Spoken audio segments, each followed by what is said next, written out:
speaking is also gesture. Eurythmic activity of God is basically, what happens when God speaks the world into being. He performs eurythmy, particular movements, like he's talking about the movement of God.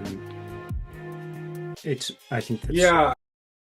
From Barfield's essay, I couldn't find the quote right offhand, but there was an indicator for me in there that there is a mediatory role being played by eurythmy. Like eurythmy is a mediatory thing. Similar in a similar way to the poetic, or the poetic mediates. A poetic relation is a marriage between the mind of a human being and creation itself, right? And when I was reading Barfield's essay, I couldn't help but thinking how what Steiner is really emphasizing is the complete unity between the mind and the body. Yes. Yeah. That's precisely what I was trying to say. And it's really interesting that he goes so far as to tie this to both the idea of the divine word and the creation itself. Well, what does that say about God? Animals already have that. It conveys meaning with its body. Yeah. So yeah. Which is what you're talking about. Right. They already have that unity between mind and body. When a dog wags its tail, it always means that.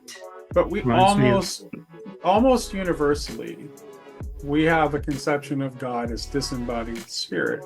Mm-hmm. Now, because we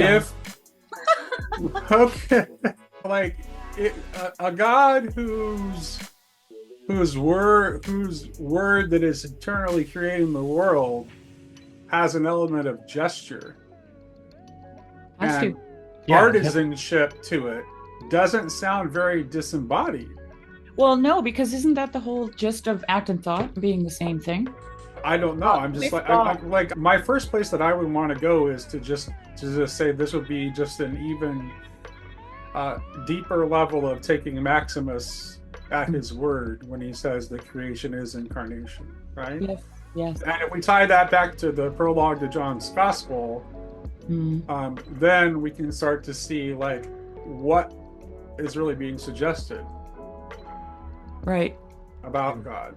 And I actually think that the terminology heaven and earth has to do with mind and body.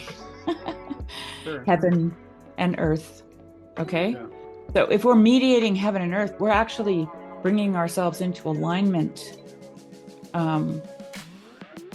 properly. But that only happens, I believe, through repentance, right? Through metanoia, through evolution of consciousness.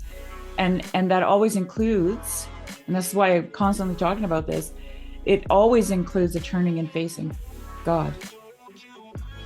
And so when you make that movement with your body and your face, your mind and your body come into unity with one another. And that's what makes it such a eureka moment, because you actually feel that, right, in your body. So, but we're so disconnected from our bodies. Our heaven and earth is not united, right? It isn't. Going back to what Nate said about disembodied God, then he just becomes the man upstairs. Just like we have a man upstairs, right? Like our bodies are the victims of our minds, not the other way around.